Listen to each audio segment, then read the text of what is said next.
What is up, everybody? Hitting the Field is back. The summer is over. The test run's over. Talking about what we're going to talk about, over. We're back. I'm excited. I'm your host, Alex Funderburke, back for another semester. And look, we got a great first show for you today. It's going to be awesome. Hitting the Field starts now.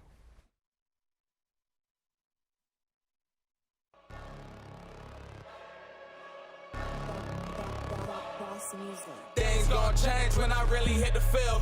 Undefeated chance, man, you know what's the deal. Tryna find a kid, I'm in the field doing drills. Boy, you just a sucker, you ain't never keep it real. 3 rings in my hand, I'm a warrior to the max. When I hang it up, they gon' have to give me plaques. Step up in the building and I only bring the facts. When I make a highlight, they gon' replay, run it back. Okay, always locked in, now I don't got time to lax. Saying he the best, he could take a lap. Batted 1,000 when you check the stats. Boy, is you ready? You ain't gotta ask.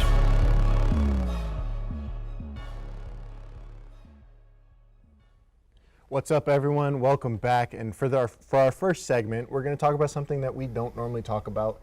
And we kind of don't talk about them because they've been a national embarrassment for the last decade. But hey, they're good now, and that's the U.S. men's national team. They begin World Cup qualifying on Thursday. And with me today, I got Johan and I got Grant, and we're going to have a great time discussing them. And Johan, I want to start with you. What a summer for the men's national team. You're right. What a summer, to be honest. First ever Nations League champions and a Gold Cup win. I mean, it's great for CONCACAF. It's great for the U.S. men's national team. And to be honest, it is probably the greatest group of U.S. men's national team players I have ever seen. Better than 2002, better than 2006, definitely better than 2018, obviously. But, I mean, think about it, the Gold Cup. We didn't even go with our first team. We came with our B or C team, and you saw impressive performances from Matt Turner, the goalkeeper. I mean, oh my gosh.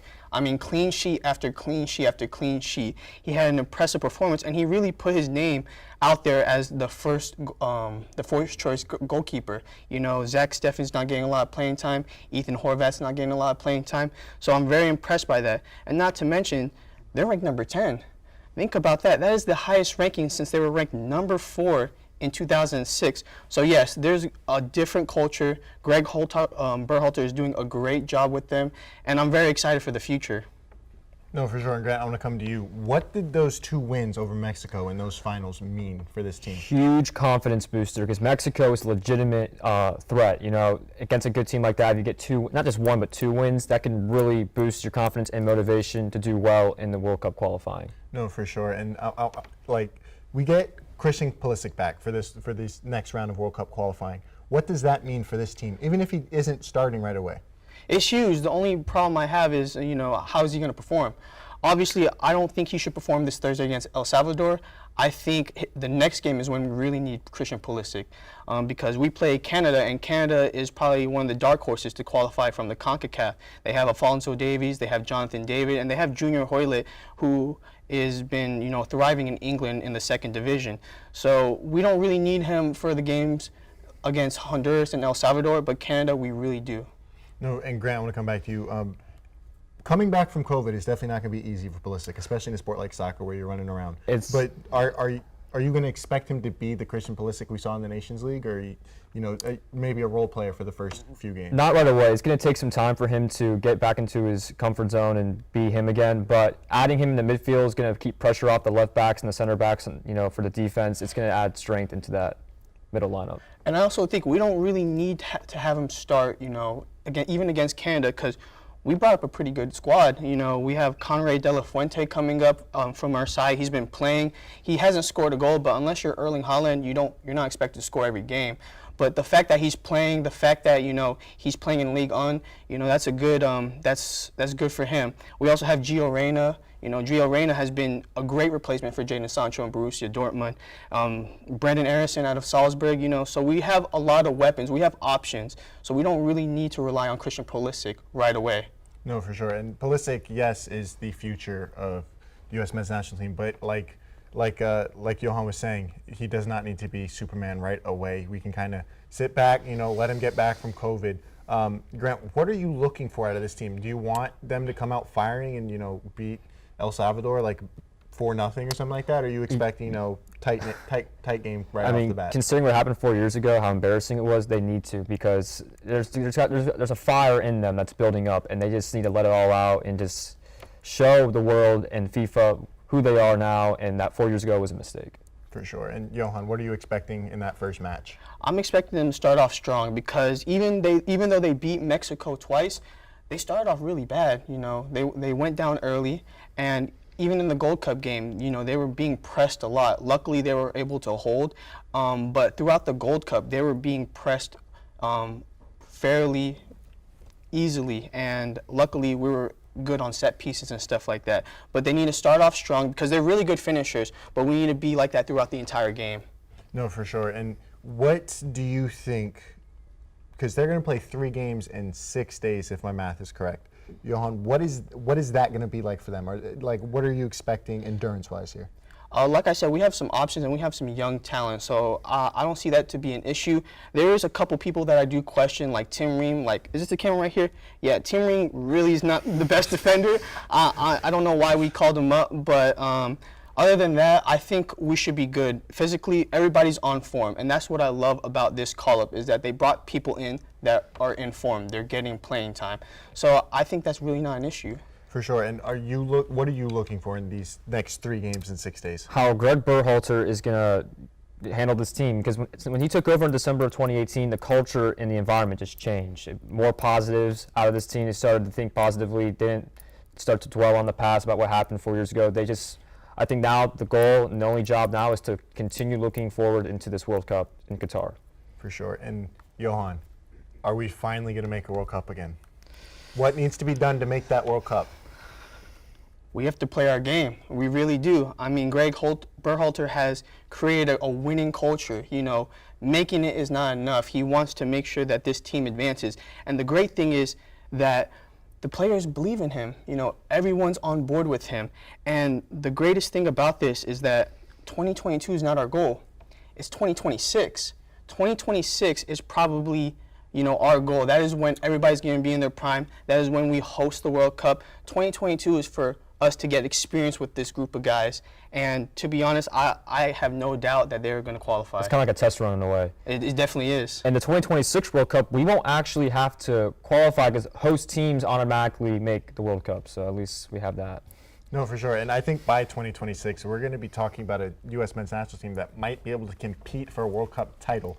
I don't know if this 22 squad will compete for a title this year, but hey, they can make a run into the knockout stage. What do you think? I think what we really need to see is progression. You know, I'm pretty sure the squad we're going to bring up is going to lack experience, obviously. Christian Pulisic hasn't even made a World Cup yet. And, you know, our top guys, they haven't made a World Cup. But if we're able to go into the knockout stage, and even I would be okay with the quarterfinal, that is a big step up for the U.S. men's national team. The fact that we have guys playing in Europe for top teams, playing for Champions Leagues, winning Champions Leagues, that is already progression as it is. So the fact that if we make this World Cup, that's all that I care about. Getting to the quarters would be a huge leap forward because it hasn't been done in the U.S. since 2002. It's the only time it was ever done. So getting to that mark again would be a big feat.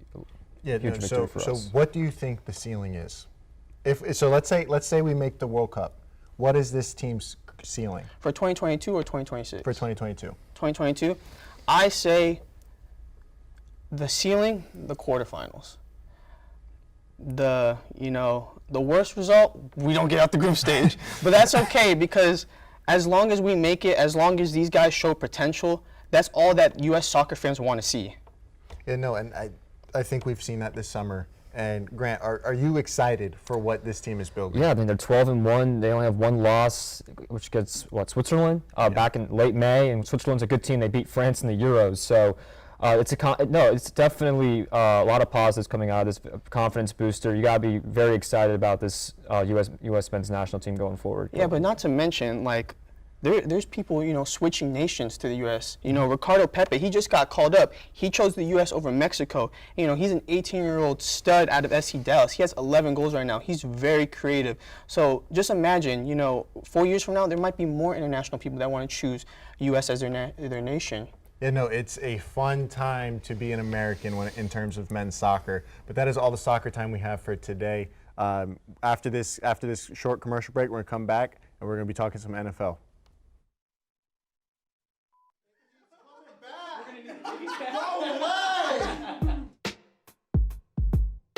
Welcome to the HTF Hot Wings Challenge. One of you guys actually do hot sauce like regularly? No. No.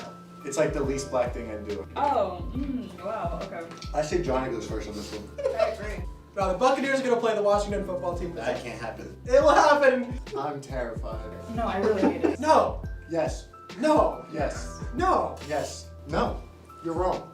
If it wasn't for Kanye jumping up on stage and doing that, I'm gonna let you finish, but no one would know Taylor Swift. Nitros, dump truck. And if you don't know what I'm talking about, Why is Nitro thick? I don't know how many squats I need to do to get up like something like that, but I will do it. Oh! Oh my God! Baseball, obvious reasons. Babe Ruth, if you want to go currently. I feel like that's just like a thing.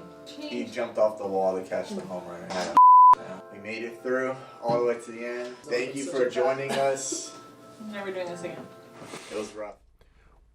What's up, everyone? We are back, and now we're going to talk some NFL. I still got Grant with me. He stuck around, and now I got Gadiel joining me. But guys, I want to start with Gadiel here. What was one of your biggest takeaways from the preseason that just wrapped up? I think my biggest takeaway is definitely the rookie quarterbacks. It's not typical that each of the first-round quarterbacks hit on their pick, and the teams don't do a really good job of picking their quarterbacks. But right now, you look at Trevor Lawrence, Trey Lance, Justin Fields, Mac Jones, Zach Wilson. They all look fantastic, and it's been really impressive to watch. I think this might be one of the rare drafts where teams do a good job in the first round drafting quarterbacks, and everyone looks smart. And that's, I think, where we're trending right now. No, and we're going to talk more about the rookie quarterbacks later. But Grant, what was your biggest takeaway from the preseason? The impressive play out of Jameis Winston. Honestly, phenomenal. I mean, no one thought he was going to have the performances that he had in this preseason, considering his turnovers. Hopefully they go down because they do. I think the Saints will actually make the playoffs. They're a well-established team. Jameis has a good defense to play with, great running game with Kamara. He's got Sean Payton, a proven head coach. It's just got the turnovers. The turnovers go down. I think Jameis Winston can turn a lot of heads this season. I really do. So that's actually the next topic we're going to talk about is Jameis Winston being named the Saints starting quarterback over Taysom Hill. Gadiel, what's your take on this quarterback battle? I think Jameis should win. I think Jameis is a true NFL quarterback. He might have his mistakes and his flaws, as we've seen with the 30-30 season, but I think he's definitely better than Taysom Hill.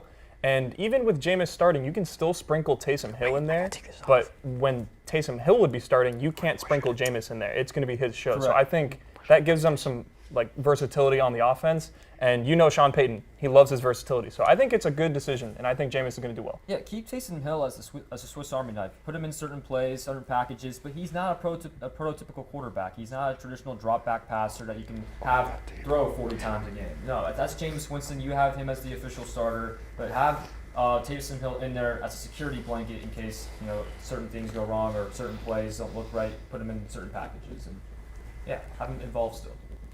So here's my take. We got LASIK Jameis now.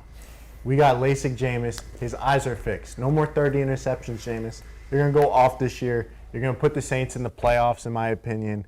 I don't know if you're going to win that division because that division's kind of tough with the Bucks there. But Jameis, he's going to go off this year. What are you expecting from Jameis Winston this season? Now that you bring it up, LASIK Jameis, fantastic catchphrase for him. I think he's going to do a good job. I really do. I think he'll probably give you somewhere north of 30 touchdowns. I think it's going to be a very good year. But I think the ceiling really depends on Michael Thomas because we don't know if Michael Thomas is going to play, if he wants to be there, what the deal is. And no disrespect to Marquez Callaway, who's done a fantastic job in training camp. He's not a true number one receiver in the NFL the way Michael Thomas is. He's a $100 million man for a reason. So I think if they're able to get Michael Thomas back, you could be looking at Jameis get a real career turnaround this season.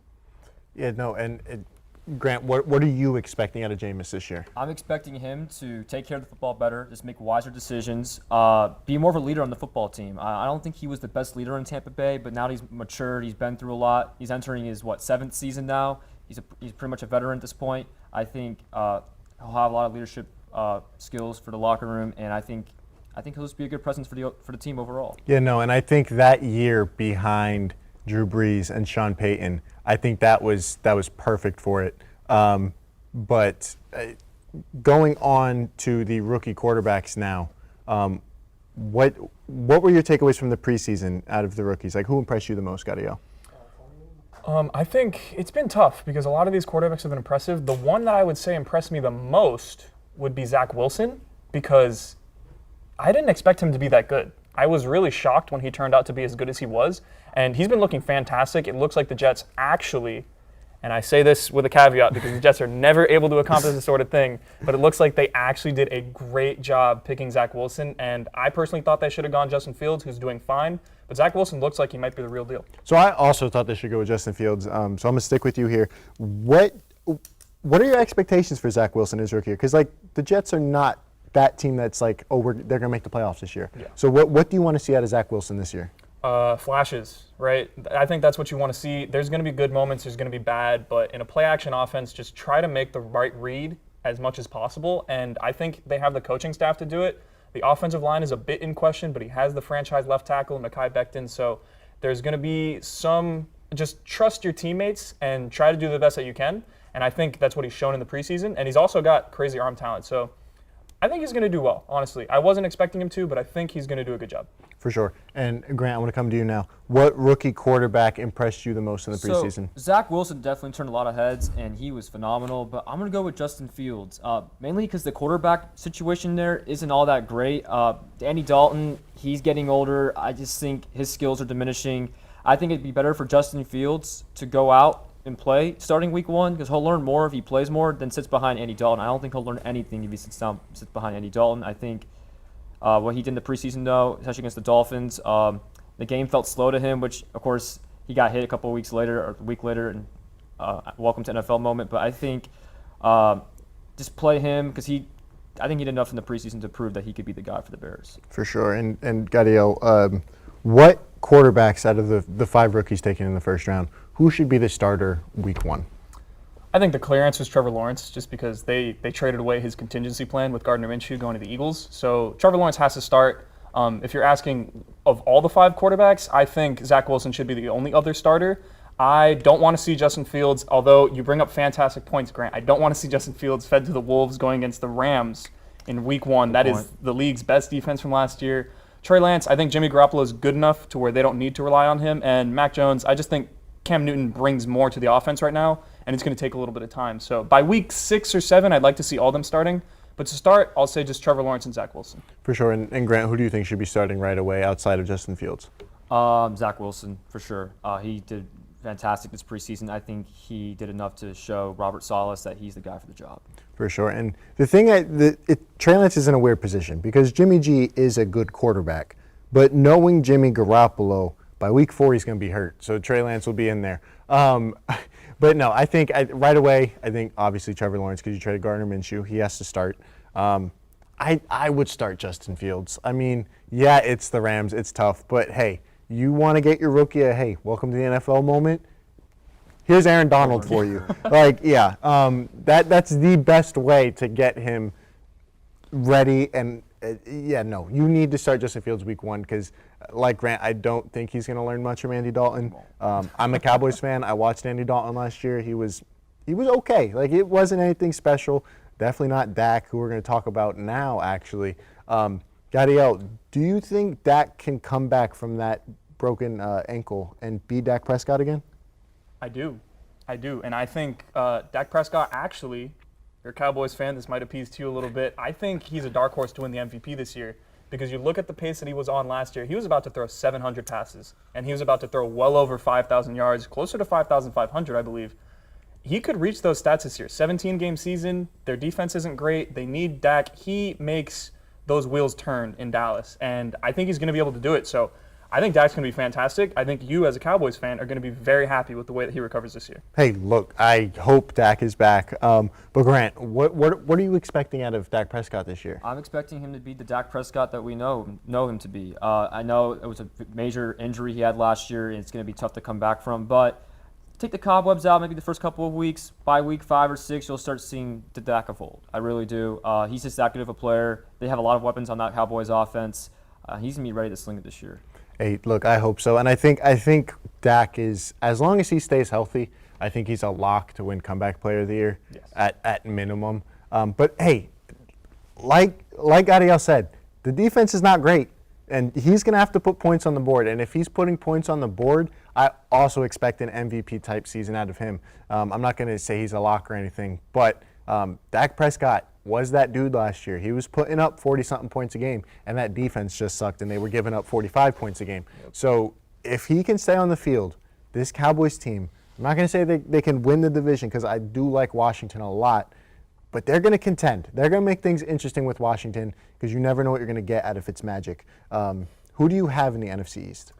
I think it's Cowboys for me. I think Washington has a fantastic defense, and Fitzmagic, he's unpredictable, but over a 17-game season, you're going to have your peaks and valleys with him. I think Dak is the more consistent player. I think he's a better leader, and I think they just overall have more talent in the positions that matter. So the defense is a little sketchy. They're kind of polar opposites in terms of the way that they play. But I just think the overwhelming offensive talent that they have is something that no one else in the division can match. I say Dallas is a good pick to win the division, but I'm going to go with Washington. I think defense is more important than offense, especially in today's day. I know, today's game, passing is a big deal, but Washington's defense with Chase Young, that front four, it's going to be pretty tough to go against. But I think it will be between those two to win the NFC East for sure. It's going to come down to those two teams. Yeah. You know what? You swayed me. I'm going with the Cowboys winning that division now. That offense, and yes, I'm biased, and no, I do not care. That offense, I mean, CeeDee Lamb, Michael Gallup, Zeke, Dak. I mean, it's going to be a fun offense to watch. They're going to score a lot of points, but they're also going to give up a lot of points. Defense travels, though. Yeah, defense does travel. The last thing I want to talk about in the NFL is Scott Zolak and your boy Cam Newton. Apparently, Cam Newton is bad at football because he listens to rap music. Scott, what is wrong with you? You're tripping. Gadiel, what are your thoughts on this? I think it's disappointing because being a Patriots fan and seeing Boston media, there's an inherent bias where they see an African-American quarterback and they start ripping on him for reasons that have nothing to do with football. Cam Newton is a great dude. He's a fantastic leader, and he is everything you want in a teammate. And seeing someone come out and say this when he's in competition with an American, like a white Caucasian quarterback, is very frustrating as a Patriots fan. I hope Scott Zolak is suspended from whatever it is that he's currently doing as his job. I don't know if he's journalism or broadcasting or whatever it may be, but that's not the type of commentary that we need, especially in New England and for Boston, where they have a history with those sort of things. So hopefully there's change, and I'm rooting for Cam Newton. He's a great guy. No, for sure. What are your thoughts on this? Yeah, he should be removed from his job. Like, music has nothing to do with your play on the field. Just doesn't correlate at all. Just very immature what he did. So, yeah, I think he should definitely be removed from his job. It's just not right. Cam Newton deserves way more respect than that. Just very shameful. Yeah, no, and this is a perfect callback to last season when I went on a rant about the city of Boston. This is not that surprising coming out of Boston, and it's disappointing because Cam Newton, someone who's never gotten in trouble, always been a good teammate, been there for his guys. That should not happen. Cam Newton, I hope you get that starting job, and I hope you shut Scott Zolak up. But that is all the time we have today. We're going to take a short commercial break, and when we come back, we're going to have the rant. Here's the story of a show creator who was gearing up to form a bigger crew. One's a California guy, A god of graphics. One hosted Girls on Deck. It's a story of a 4-year nightmare, which is finally coming to an end. Thank God. And the new kid, a Packers lover. Tampa forever. So then one day all these people work together to face a year unlike one that's ever been. And his group rebranded in Orlando. That's the way we all became HTFN. HTFN. HTFN. That's the way we became HTFN. That's blasphemy! What's up, everyone? We had a great first show, and I'm so happy to be back. This rant is not going to be much of a rant. I kind of just want to talk. Anyone who knows me knows that this summer has been really rough on me. A couple months ago, my Aunt Danielle was diagnosed with cancer, and just 4 days ago, I found out that my grandfather was diagnosed with cancer. But so to them, I want to say, I'm fighting with you, we're with you, and I know everyone in that control room, everyone here in the studio, they're fighting with you as well. It's been tough, not gonna lie. I'm very happy to be back in the studio, but I just want to take a moment to say, you know, let your loved ones know that you love them. To everyone in the studio, I love you all guys. I know I could have texted Johnny and say, hey, there's more important stuff going on. I can't go on, and everyone would have been okay with it. But this is a good distraction. Sports have always been that distraction for me. Lately, you know, 7 o'clock, putting on the Yankee game. Those are my 3 hours to just escape everything. But no, to my Aunt Danielle, to my grandpa, we're fighting with you. We love you. And that's our show today. I appreciate you guys. See you next week.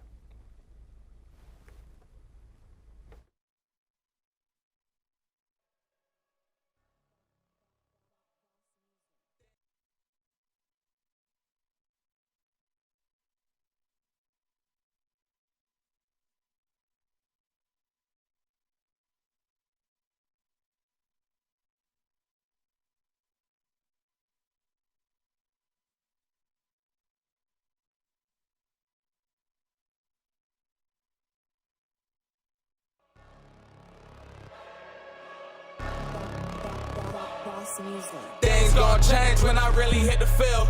Undefeated champs, man, you know what's the deal. Tryna find a kid, I'm in the field doing drills. Boy, you just a sucker, you ain't never keep it real. 3 rings in my hand, I'm a warrior to the max. When I hang it up, they gon' have to give me plaques. Step up in the building and I only bring the facts. When I make a highlight, they gon' replay, run it back, okay? Always locked in, I don't got time to lax. Saying he the best, he could take a lap.